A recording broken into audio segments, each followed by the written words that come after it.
Watch this video to see white supremacy in play, how the West view themselves as superior, more democratic, and corruption-free than the so-called third world that they view as banana republics.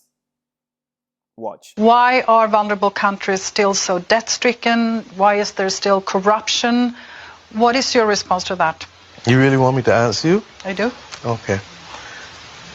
Why is it that every time we talk about countries from the South, the first allegation is corruption?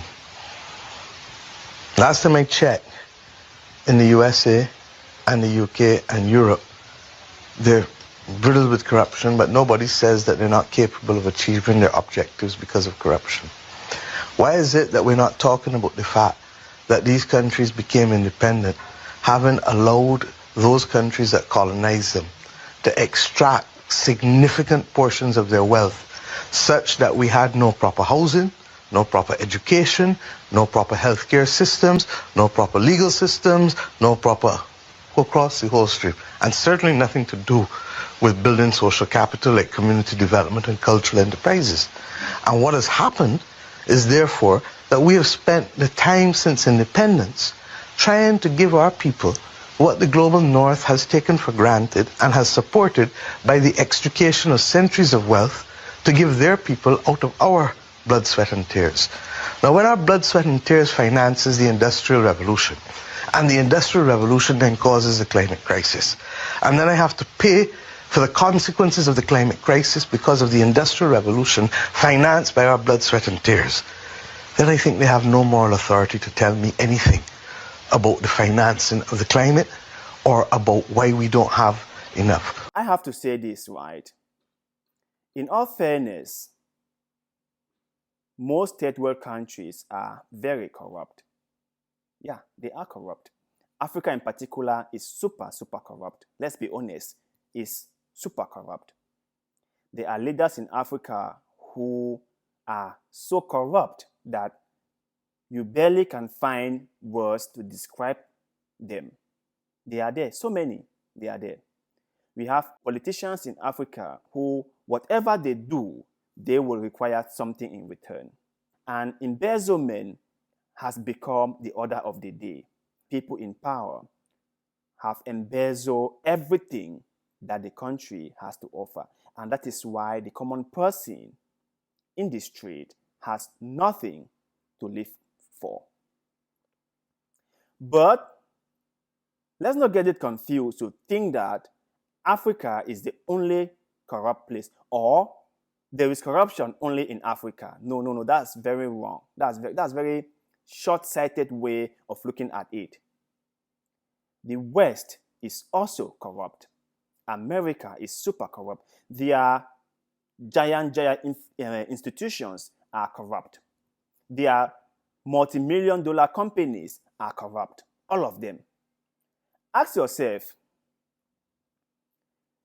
who are the ones that are corrupting African leaders? Yes, African leaders are corrupt. I accept that.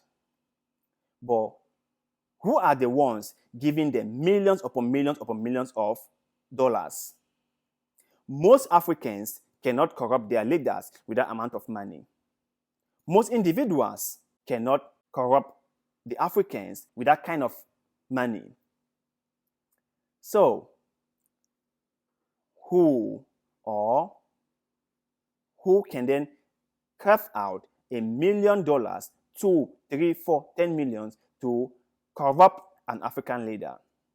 You have their institutions, like their government, they corrupt African leaders. They buy favors from African leaders. They stage coup in Africa, and they put puppet government in Africa. They are super corrupt. We have their companies, those that are into oil mining in Africa. They corrupt the leaders. They corrupt everybody. In fact, they bring in money in suitcase to bribe people in Africa, allegedly.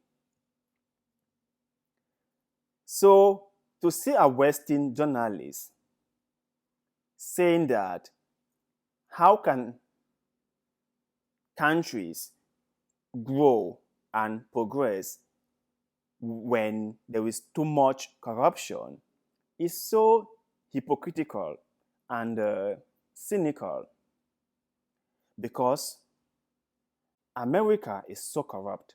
I'm not saying corruption is a great thing. I'm just saying that not only Africa is corrupt, many European countries are corrupt.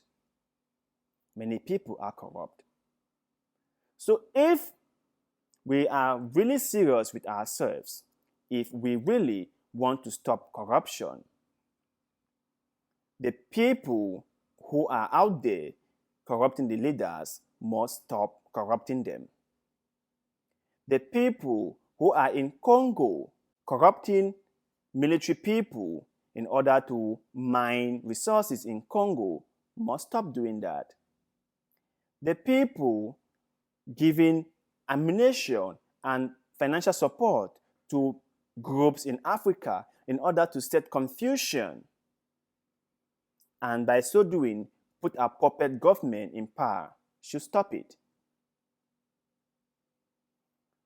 The institutions or the companies that are doing oil mining in Nigeria, bribing all government officials, should stop it. That is the only way we can move forward, because we cannot just sit here and complain about corruption without doing anything to stop it, without really looking deep down who are the ones doing the corruption, who are the ones actually giving this corrupted or this bribe money to officials in Africa or to officials in third world countries. We must examine all this. And we must also change the narrative. Okay, Africa is corrupt, yes, but other countries are corrupt too. That doesn't make it right. That doesn't make it legal. But that just points out the fact that corruption is not an African-only thing or a third world-only thing. First world are also corrupt. And so we all must work together to fight this corruption that is destroying our individual countries and the society at large. But you guys out there, what is your take on bribery and corruption in your own country? Who should be blamed for that? Is it our African leaders or leaders of third world countries for collecting this bribe money, or the institutions who are giving this bribe money? And what can we all do to reduce the level of corruption in Africa? Let us know in the comment section below, because like always, we love hearing what you have to say. And also, please don't forget to like this video, share this video, follow our Facebook page, and most importantly, subscribe to this channel, because little bit of goodwill, like the one you're doing just now, help us a lot, and we shall forever be grateful to you. So thank you very much for doing just that. And like always, see you in the next one.